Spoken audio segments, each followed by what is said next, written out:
Welcome to Man Over 50, my channel dedicated mostly to things affecting men as we age. In August of 2018, Burger King released its plant-based meat alternative burger named the Impossible Whopper. Now it's called this because its patty is made by Impossible Foods, a company that specializes in plant-based substitutes for meat products. What's unique about this company is that they discovered that at least part of what we crave in a burger is the blood, or more specifically, heme-bound iron that's found in blood. Heme is the molecule that makes up hemoglobin, and it's what makes blood red. It's also what makes us crave meat and is what makes meat taste like, well, meat. You're probably wondering at this point, what does any of this have to do with me growing breasts? Soy. You see, the Impossible Whopper is made primarily out of soy. Here are the ingredients for the Impossible Burger patty. As you can see, the protein comes from soy and potatoes, but when you actually look at the ingredient list detail, you can see that 98% of the patty is made from water, soy protein, and then some fat. So what's the problem with soy? Soy has been maligned for decades for a number of different reasons. Apropos to this video is the fact that there's been dozens probably of articles written about how soy lowers testosterone in men, or how soy raises estrogen in men, how soy makes you more feminine if you're a man. For example, here's an article questioning how much soy you can actually eat before it affects your testosterone. And here's another article asking what foods reduce testosterone, and then what do you think has their first food? Soy products. In defense of this article, at least the article notes that that many studies have not found a connection between eating soy products and testosterone, but then goes on to cite this study saying, however, another study showed that breast tenderness and estrogen concentrations returned to normal after a man stopped using soy. I'm going to come back to this alleged, quote unquote study at the end of my 30 days to go over this, what was a case study, and which is really quite silly to actually include it into an article like this. And then finally, here's a doctor that's being quoted. Burger King's Impossible Burger has a massive 44 milligrams of phytoestrogen compared to regular burgers, 2.5 nanograms of estrogen. Goes on to say that, if you eat enough of the Impossible Burger, you may grow breasts. And then even goes on further to say that there's a whopping 18 million times more phytoestrogen than regular estrogen found in the standard Whopper. For this reason, I'm going to put it to the test. I am going to eat one Impossible Whopper per day for 30 days and see whether I actually grow breasts. Now, obviously, that's not a very objective sort of determinant. So what I'm going to do is I'm going to do blood levels of testosterone and estrogen before and after the 30 days of eating the Impossible Whopper. So tomorrow morning I'm going to go in, I'm going to have serum total testosterone and serum estradiol measured, and then I'll start the Whopper later in the day. And then at the tail end of this, when I'm all done eating Whoppers every single day, I'm going to retest testosterone and estrogen, and we're going to see whether there's any difference. Because there's a variety of things that can affect estrogen and testosterone levels, I'm going to try to keep everything about my lifestyle the same while I'm doing this Whopper challenge. So I'm 52 years old. As you can see, I'm lean. My body fat's less than 10%. For about 2 years, I've been whole food plant-based, or nearly entirely whole food plant-based. So I'm vegan, almost completely vegan. I'll probably eat animal products maybe once or twice a week. Otherwise, I'm about 80% of the time I'm doing whole food plant-based, which means I don't do processed junk. Now, it's noteworthy that I don't tend to eat a lot of soy in my diet anyway. So I eat tons of beans and a lot of greens and nuts and seeds and things like that. But I don't eat too much soy. So this is going to be different for me.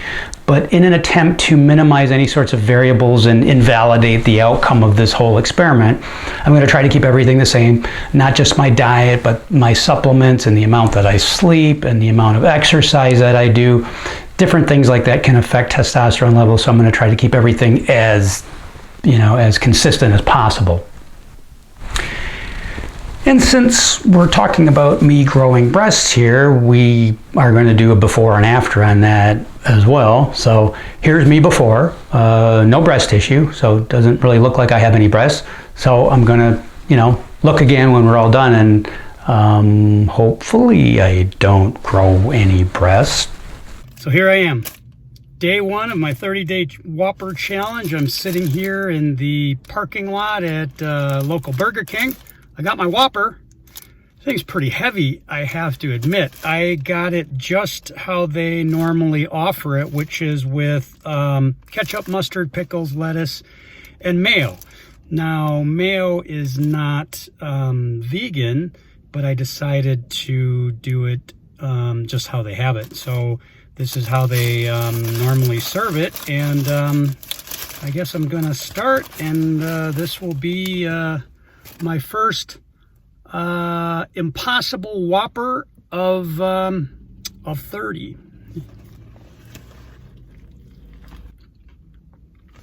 Okay,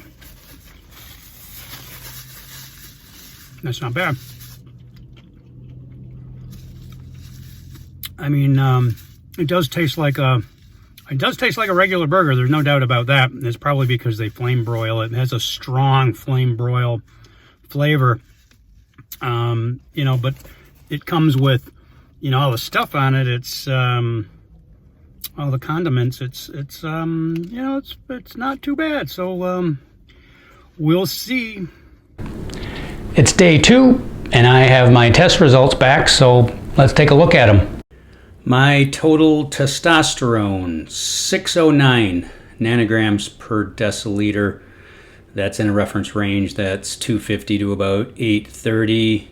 It's not low. That's a good number. It's about what I would expect. And then my estrogen is 20. And for men, you want to be ideally under, it's 20 picograms per mil. For a man, ideally you want to be under 30, but you do need some estrogen. So estrogen in men should maybe be 15 to 30.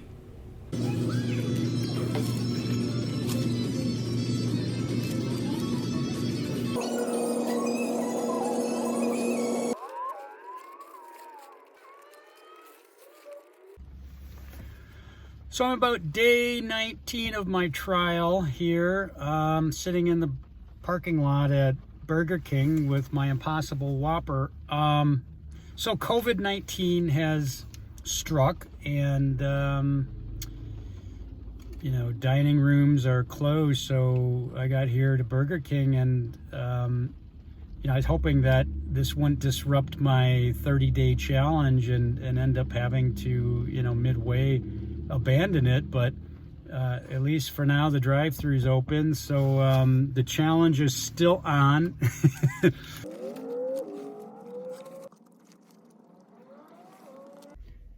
Well, here we are, day 30, and my last Impossible Whopper. Tomorrow morning I will go get my blood checked first thing in the morning, and then we'll see where it's at. Sporting my COVID-19 haircut, did it myself this morning. My 30 days of eating the Impossible Whopper has come to its conclusion, and I didn't grow breasts. And nothing on the right, and nothing on the left.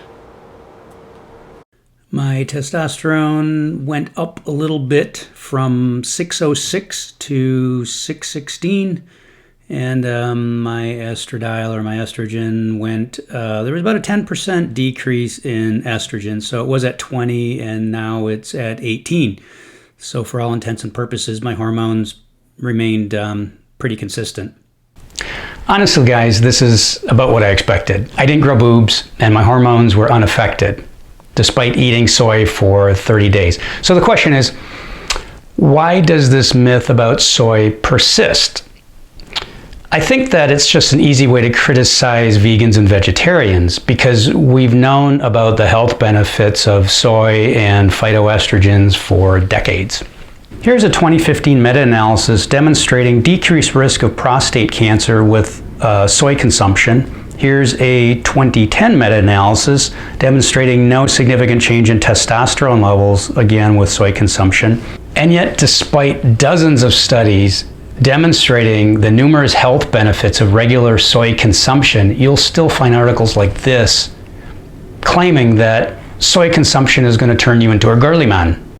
I said that I would come back to this article that was looking at foods that kill testosterone and specifically this study that showed that some guy apparently had breast development and high estrogen levels from soy. This other article too, the one about the Impossible Whopper and how much, that it has 18 million times more phytoestrogen. It actually also cited what was a remarkably similar study of a guy that developed gynecomastia from eating unhealthy amounts of soy milk.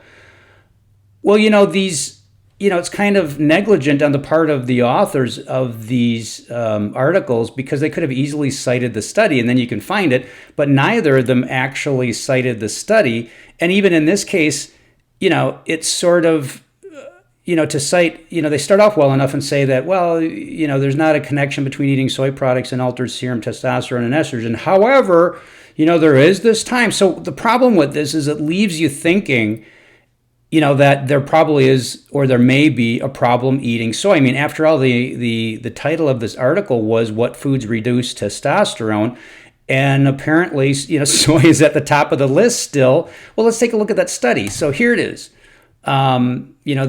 This quote unquote study, which was actually a case study, which means it's just one person. So this guy goes into an endocrinology clinic. And he's got breast development, his estrogen's really elevated, and nobody knows what's wrong. And finally, he scratches his head and he says, I have been drinking 3 quarts of soy milk a day. So let's take him at his word and say, well, this actually was the problem. Who in their right mind drinks 3 quarts of soy milk every day?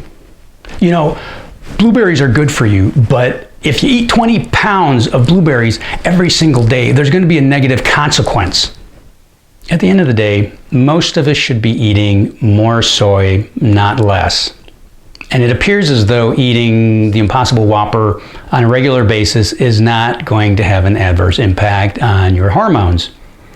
Now, what I didn't indicate in my blood testing was that I also did a comprehensive metabolic panel and a lipid panel and a CBC and some other things at the start and at the finish of the 30 days. So although the Impossible Whopper doesn't appear to have any adverse impact on hormone levels, I can't really say the same about cholesterol. So I think I'm going to do a future video about the effect that one Impossible Whopper per day had on my cholesterol levels. So if you like this video, please like it. And if you're looking for more content such as this, subscribe to my channel.